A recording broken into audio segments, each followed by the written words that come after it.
Gold hub తాకట్టులో ఉన్న బంగారాన్ని విడిపించి కొనబడును. అదే రోజు ఆన్లైన్ ధరకు కొని డబ్బులు ఇవ్వబడును.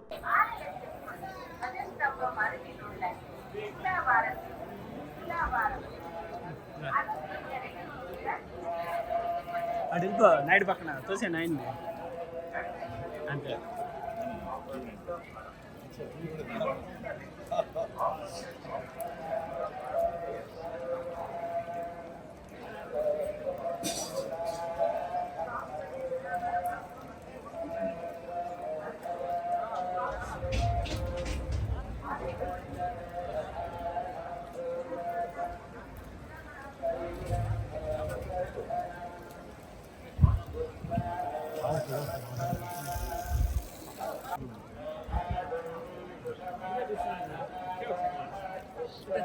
జరుగుతుంది సార్ సార్ సార్ జరుగుతుంది.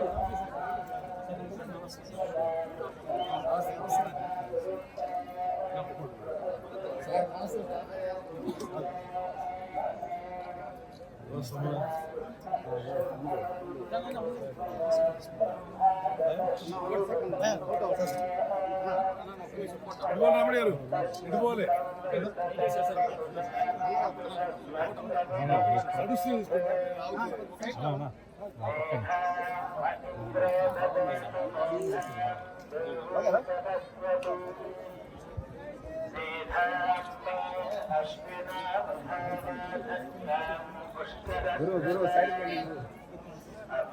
గురు ఫాస్ట్ వచ్చేయండి సార్.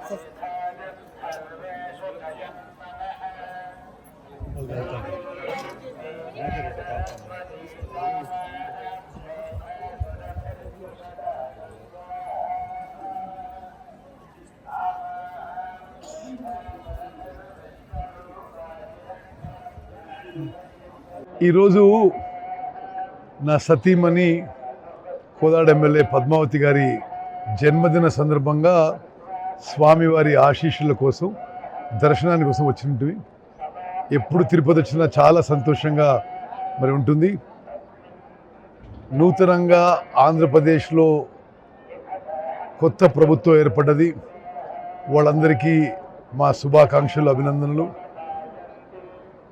రెండు రాష్ట్రాల మధ్య మంచి సంబంధాలు ఉండాలని, తెలుగు జాతి రెండు రాష్ట్రాల్లో ప్రపంచవ్యాప్తంగా మరి మొత్తం కూడా అందరూ మంచిగా ఉండాలని, సుఖంగా సంతోషంగా ఆరోగ్యంగా ఉండాలని చెప్పి భగవంతుని ప్రార్థిస్తున్నాం. విద్యుత్ జలాల మధ్య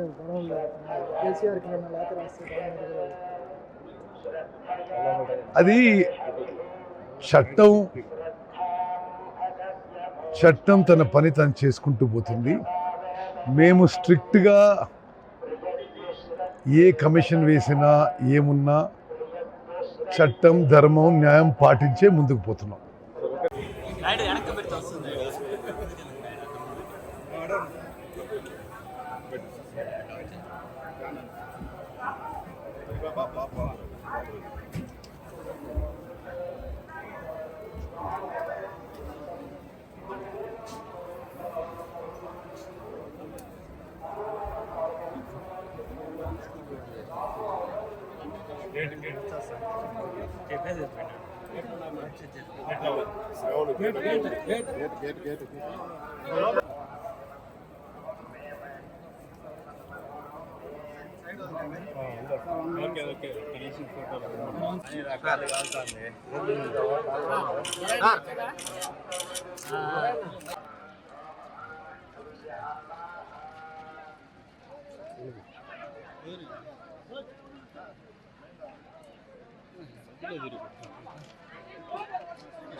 లోక కళ్యాణార్థం శ్రీ ఏడుకొండల వారిని ప్రార్థించాను. వికసిత్ భారత్ నిర్మాణ కావలసిన శక్తి సామర్థ్యాల్ని ఈ దేశ ప్రధానికి, అదేవిధంగా వికసిత ఆంధ్రప్రదేశ్ నిర్మాణానికి కావలసిన శక్తి సామర్థ్యాల్ని ఈ రాష్ట్ర ముఖ్యమంత్రి వర్యులకి ప్రసాదించాల్సిందిగా కలియుగ దైవం వెంకటేశ్వర స్వామిని ప్రార్థించాను.